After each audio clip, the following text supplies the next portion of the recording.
Bismillahirrahmanirrahim. Assalamualaikum warahmatullahi wabarakatuh.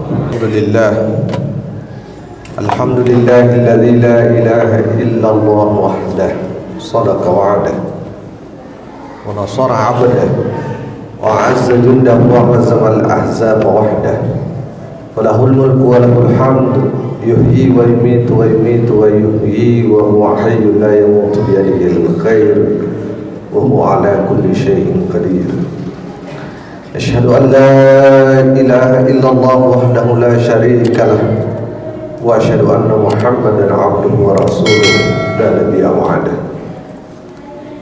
Allahumma salli wa sallim ala hadzal nabiyil karim Muhammadin wa ala alihi wa sahbihi ajma'in. Amma ba'd. Fa ya ibadallah, usikum wa nafsi bi taqwallah faqad fazal muttaqun. Wa'alamu qala Allah subhanahu wa ta'ala a'udhu billahi as-sami'il 'alim minasyaitonir rajim. Ya ayyuhalladzina amanu taqullaha haqqa tuqatih wa la tamutunna illa wa antum muslimun. Shadaqallahul 'azim. Bapak, saudara sekalian kaum muslimin jemaah Jumat yang berbahagia, alhamdulillah wa syukurillah. Rasa syukur teramat dalam mari kita panjatkan kehadiran kebesaran Allah Subhanahu wa taala atas berbagai nikmat anugerah, terutama anugerah keberislaman kita, keberimanan kita kepada ajaran yang telah disampaikan oleh para rasul dan nabi Allah Subhanahu wa taala yang kita yakini tidak memiliki bandingan dengan pemberian dan anugerah apapun yang pernah kita dan akan kita terima sesudahnya.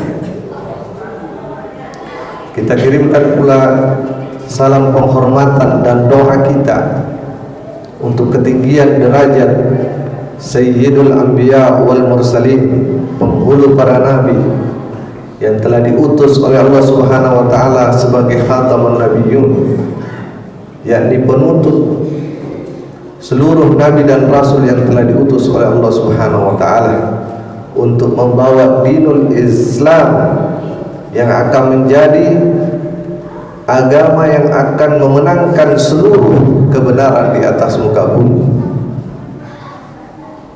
dan menjadi hujjah, argumen tentang kebenaran-kebenaran lain yang ada di muka bumi ini.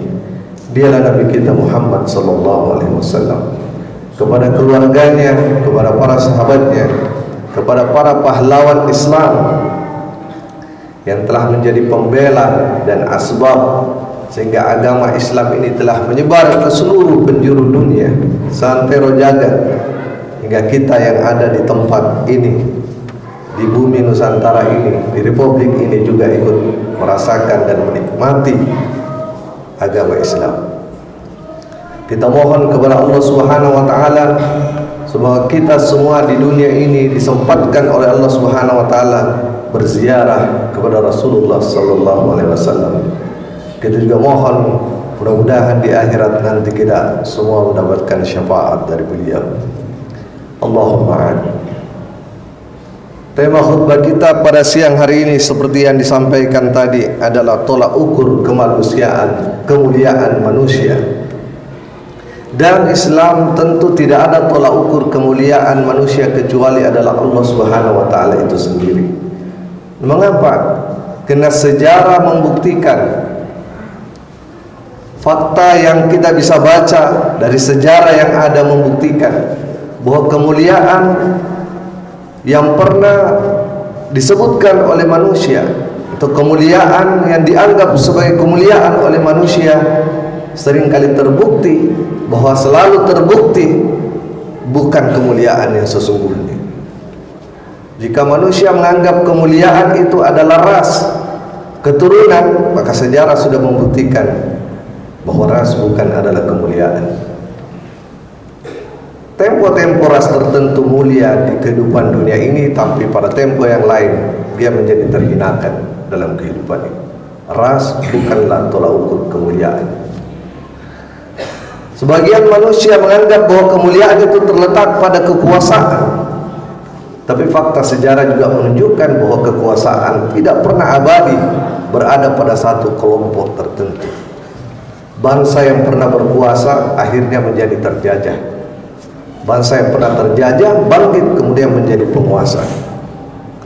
Dan bangsa yang menjadi penguasa sampai saat ini juga tidak dimuliakan oleh bangsa-bangsa lain, terutama bangsa yang dijajah oleh bangsa tersebut. Kekuasaan bukanlah tolak ukur kemuliaan manusia. Kekayaan bukanlah tolak ukur kemanusiaan. Karena betapa banyak orang kaya yang bergelimang harta menjadi hina di hadapan pandangan manusia itu sendiri, bahkan menjadi hina di hadapan sesama orang kaya. Rumah, kendaraan, keluarga besar, dan seluruh tolak ukur kemuliaan yang selama ini diagung-agungkan oleh manusia dalam sejarah bisa kita baca, terbukti bukan menjadi tolak ukur kemuliaan yang sejati. Agama Islam mengajarkan kepada kita bahwa tolak ukur kemuliaan manusia adalah Allah Subhanahu wa taala itu sendiri. Mengapa? Salah satu nama daripada Allah Subhanahu wa taala adalah Al-Karim, yang berarti maha mulia. Siapa yang dimuliakan oleh Allah, maka dia pasti mulia, karena dia dimuliakan oleh yang maha mulia. Siapa yang dihinakan oleh Allah Subhanahu wa taala, maka pasti dia hina, karena dia dihinakan oleh yang maha mulia. Kemuliaan sudah terpatri dalam diri dan zat Allah Subhanahu wa taala, sehingga tidak ada yang keluar dari zatnya dan sifatnya kecuali adalah kemuliaan itu sendiri. Baru-baru saja kita selesai melaksanakan ibadah bulan suci Ramadan. Di hari-hari Idul Fitri, umat Islam di seluruh dunia mengucapkan doa-doa taqabbalallahu minna wa minkum taqabbal ya karim. Mengapa doa itu disampaikan oleh kaum muslimin di seluruh dunia? Karena mereka semua yakin, meskipun ibadah puasanya tidak sempurna, meskipun salatnya tidak sempurna, meskipun zakatnya belum sempurna, tapi Allah Subhanahu wa taala maha mulia. Karena Allah Subhanahu wa taala maha mulia, maka umat Islam meyakini dengan kemuliaan Allah Subhanahu wa taala, Allah akan menerima bacaan Quran kita, solat kita, puasa kita. Kita meyakini itu karena kita meyakini zat yang maha mulia yang akan menerima. Maka kita ucapkan taqabbalallahu ya karim. Oleh karena itu kaum muslimin yang berbahagia, marilah kita melihat bagaimana Al-Quran mengajarkan kepada kita cara Allah Subhanahu wa taala memanusiakan dan memuliakan manusia. Di dalam Al-Quran surah Al-Isra ayat 70, Allah Subhanahu wa taala berfirman, "Wa laqad karramna bani Adam wa hamalnahum fil barri wal bahri wa razaqnahum minat thayyibati wa faddalnahum ala katsirin mimman khalaqna tafdila." Allah Subhanahu wa taala berfirman, dan sungguh kami telah memuliakan anak cucu Adam. Sungguh kami telah memuliakan anak cucu Adam. Bagaimana cara kami memuliakan anak cucu Adam?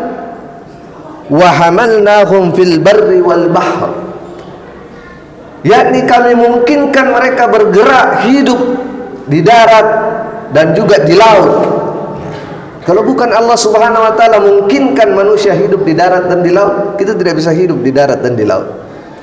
Tapi cara Allah memuliakan itu kita bisa hidup di darat dan di laut. Bahkan sekarang manusia bisa membuat daratan di laut dan bisa menjadikan darat menjadi laut, karena Allah Subhanahu wa taala mampukan manusia melakukan hal-hal tersebut. Wa razaqnahum minat thayyibat, dan kami berikan rezeki kepada manusia yang baik-baik saja. Makanan yang baik cocok dengan sistem pencernaan kita. Bayangkan Bapak dan saudara-saudara sekalian, kalau sistem pencernaan kita tidak didesain sedemikian sehingga hanya cocok dengan yang baik, maka tubuh kita akan rusak. Tapi seluruh sensor pencernaan yang ada dalam diri kita itu hanya kompatibel, hanya sesuai dengan hal yang baik-baik saja. Hanya hawa nafsu saja yang seringkali menyebabkan orang memasukkan makanan yang tidak cocok dengan tubuhnya. Begitu cara Allah Subhanahu wa taala memuliakan manusia. Tapi yang lebih penting adalah wa faddalnahum ala katsirin mimman khalaqna tafdila. Ada satu hal yang membuat manusia mulia karena makhluk yang lain tidak memilikinya. Inilah yang penting kita ingat. Inilah ajaran inti Islam tentang kemuliaan manusia. Allah Subhanahu wa taala berfirman bahwa kami memuliakan manusia karena ada satu hal yang dia miliki dan tidak dimiliki oleh ciptaan kami yang lain.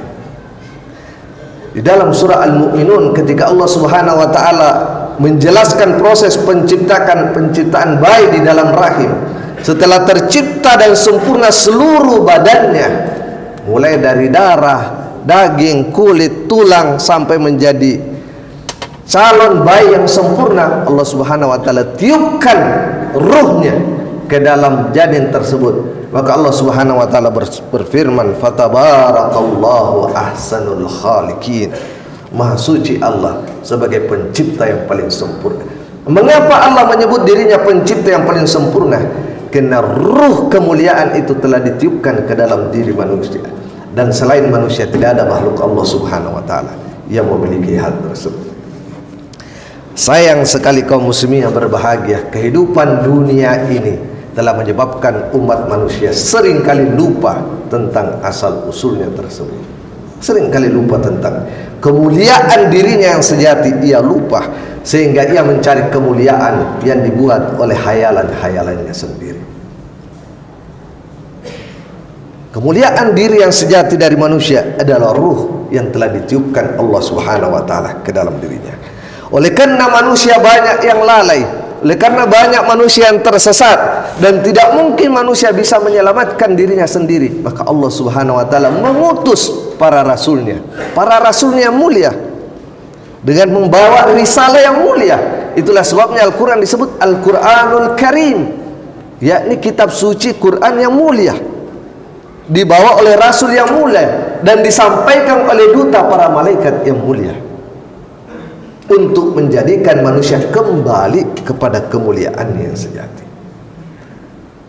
Maka cara para nabi mengajarkan manusia untuk kembali kepada kemuliaan itu, yang pertama adalah supaya manusia tidak terjebak dalam kehidupan dunia.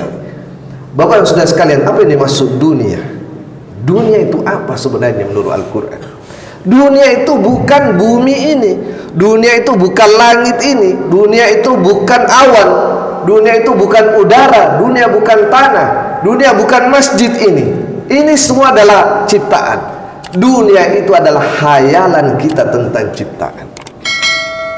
Pikiran kita yang cetek, yang rendah tentang alam inilah yang disebut dengan dunia. Alam semesta ini baik-baik saja, ini semua ciptaan Allah. Allah menciptakan langit, bumi, lautan, gunung, itu semua baik dan diciptakan Allah untuk manusia. Tapi pikiran dan hayalan manusia yang rendah tentang ciptaan inilah, itulah yang dimaksud dengan dunia. Wa mal hayatud dunya illa mata'ul ghurur. Dan tiadalah dunia yang seperti itu yang dipikirkan manusia itu kecuali kenikmatan yang menipu, hayalan-hayalan tentang ciptaan kita ini. Maka Al-Quran menggambarkan kepada kita bagaimana cara para nabi mendidik manusia untuk kembali menjadi makhluk yang paling mulia. Allah Subhanahu wa taala berfirman dalam surah Al-Hadid ayat 20, "I'lamu, ketahuilah kalian semuanya," kata Allah Subhanahu wa taala, "annamal hayatud dunya," bahwa sesungguhnya kehidupan dunia itu laibun walahun, permainan yang melalaikan. Kalau permainan di dunia ini melalaikan manusia dari Allah Subhanahu wa taala, maka itulah dunia. Tapi kalau permainan itu hanya sekedar permainan untuk refreshing, Nabi berkuda, Nabi berpanah, ya, Nabi bermain-main dengan istrinya, anaknya, cucunya untuk refreshing, menyegarkan hatinya supaya tidak sumpah, itu bermanfaat. Tapi kalau permainan itu telah menyebabkan manusia lalai, lupa, berpaling dari Allah Subhanahu wa taala, itulah dunia yang menipu. Yang kedua adalah wazinatun wa tafahurum bainahum. Dunia itu kalau kita menganggap semua ini materi, kehidupan, pekerjaan, kekuasaan dan seterusnya, kendaraan, rumah, sebagai hiasan untuk berbangga-bangga diri. Wa tafahurum bainahum. Saya lebih bagus kendaraan saya lebih bagus rumah saya lebih bagus jabatan saya lebih bagus kekuasaan saya, partai saya lebih bagus. Semua saling berbangga. Maka kepemilikan itu menjadi dunia. Bukan benda, bukan uang itu dunia. Uang itu hanyalah kesepakatan saja. Emas itu adalah logam mulia, dia baik-baik saja. Tapi pikiran kita tentang emas itu, pikiran kita tentang harta kita, pikiran kita tentang anak kita, tentang istri kita, hayalan kita yang tidak berdasar, itulah yang akan menjadi dunia. Itulah yang menyebabkan orang jatuh ke dalam kehinaan. Lawan kemuliaan adalah kehinaan. Lawan kemuliaan adalah kehinaan. Kemudian yang ketiga adalah watakasurun fil amwali wal aulad. Keturunan dan harta dijadikan sebagai simbol untuk berlomba-lomba yang tidak ada hasilnya. Alhaakumut takatsur hatta zurtumul maqabir. Al-Quran mengatakan kamu akan berlomba-lomba dalam hal itu sampai engkau akan masuk ke liang kubur. Karena dunia telah menjerat. Kata Nabi kita sallallahu alaihi wasallam, ini anak cucu Adam kalau dikasih emas 1 lembah, dia ingin 2 lembah. Kasih 2 lembah, dia ingin 3 lembah. Kenapa? Karena hayalannya tentang emas itu yang tidak benar. Lalu bagaimana cara Nabi kita mendidik umat manusia pada saat itu?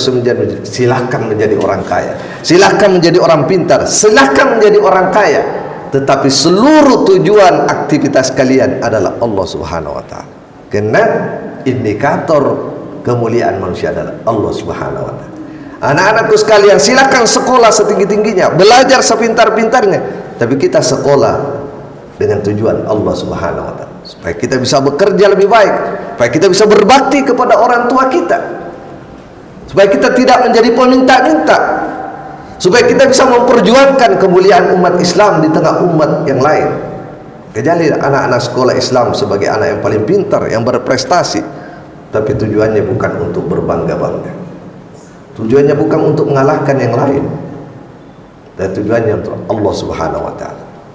Para petani silahkan bertani sebaik mungkin dengan metode teknologi pertanian yang semakin maju, dengan ilmu pertanian yang semakin maju, dengan tujuan Allah Subhanahu wa taala, menghasilkan produk-produk pertanian yang lebih berkualitas, diniatkan untuk konsumsi umat manusia.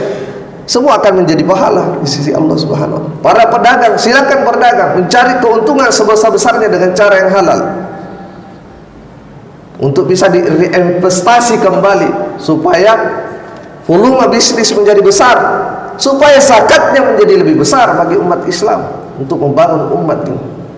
Karena umat ini dibangun dari zakat, infak, sedekah. Tidak mungkin itu kalau tidak punya sumber-sumber pendapatan umat ini. Tujuannya berdagang adalah Allah Subhanahu wa taala. Para politisi silakan menjadi politisi praktis, membuat partai, masuk partai yang tujuannya adalah Allah Subhanahu wa taala. Aparat, polisi, tentara, siapapun dan apapun profesi umat Islam, tujuannya hanyalah Allah Subhanahu wa taala. Hanya dengan cara itulah maka hidup kita akan menjadi mulia di hadapan Allah Subhanahu wa taala. Setelah Nabi membersihkan para sahabatnya, umatnya pada saat itu dari pikiran duniawi, barulah yang namanya ilmu agama itu bisa masuk. Bapak dan saudara-saudara sekalian, selama pikiran orang duniawi sempit, maka ilmu agama sulit masuk. Orang bisa hafal Quran, orang bisa gelar MC, orang bisa sekolah agama S1, S2, S3, tapi kalau pikirannya adalah duniawi, ilmu agama tidak akan masuk. Sulit diamalkan, sulit diamalkan. Nah, karena Nabi adalah mengeluarkan dulu pikiran duniawi itu, baru kemudian dia masukkan ilmu-ilmu agama kepada para sahabat. Kadang hanya 1 ayat, 1 surat, dia sudah bisa merubah orang itu menjadi orang yang mulia, dihargai oleh orang lain. Kelihatan dari tindak tanduknya, kata-katanya, pikirannya, perbuatannya, semua menunjukkan hal-hal yang mulia. Kemudian Nabi menyuruh setelah itu jangan melampaui batas. Kemudian Nabi menyuruh lagi, hendaklah orang mulia mencari sesama orang mulia bergaul. Mengapa? Kata orang bijak, tidaklah mungkin kita bisa mencium wanginya bunga kalau tempat duduk kita selalu di dekat tempat sampah. Carilah sesama orang mulia, bergaul. Kita boleh berteman dengan siapa saja, kenal siapa saja, tapi bersahabatlah dengan orang mulia, dekati orang-orang mulia. Kita pun akan menjadi orang mulia. Amirul Mukminin Ali bin Abi Thalib suatu saat pernah berkata, agar supaya engkau menjadi orang mulia, bersabarlah dalam ketaatan kepada Allah Subhanahu wa taala. Menjaga ketaatan kita kepada Allah ini tidak gampang, butuh kesabaran, Bapak dan Saudara sekalian. Kemudian jagalah harga diri kalian dari berbagai noda maksiat. Jika itu anda bisa lakukan, kata beliau, maka anda akan merasakan manisnya iman. Kalau anda sudah merasakan manisnya iman, maka pelan-pelan anda akan dimuliakan oleh Allah Subhanahu wa taala. Barakallahu li wa lakum fil Qur'anil Karim wa nafa'ani wa iyyakum bima fihi minal ayati wa dzikril hakim. Aqulu qawli hadza wa astaghfiruh innahu huwal ghafurur rahim.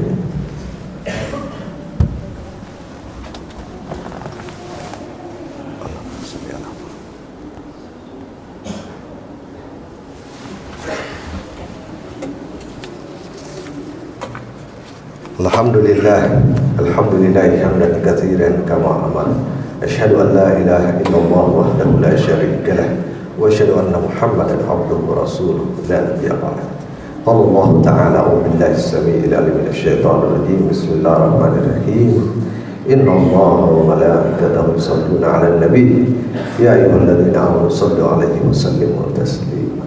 Allahumma salli wa sallim ala Muhammad kama sallaita ala Ibrahim wa barik ala Muhammad kama barakta ala Ibrahim wa ala Ibrahim fil alamin innaka Hamidum Majid bi rahmatika ya arhamar rahimin.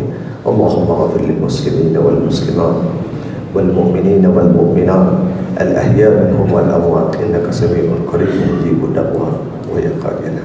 Rabbana ighfir lana wa li ikhwanina alladhina sabaquna bil iman ولا تجعل في قلوبنا غلا للذين آمنوا ربنا إنك رؤوف رحيم. ربنا ظلمنا أنفسنا وإن لم تغفر لنا وترحمنا لنكونن من الخاسرين. ربنا هب لنا من أزواجنا وذرياتنا قرة أعين واجعلنا للمتقين إماما. ربنا آتنا في الدنيا حسنة وفي الآخرة حسنة وقنا عذاب النار والحمد لله رب العالمين. Ibadallah, innallaha ya'muru bil 'adli wal ihsan wa yanha 'anil fahsya'i wal munkari wal baghi ya'idukum la'allakum tadhakkarun. Wa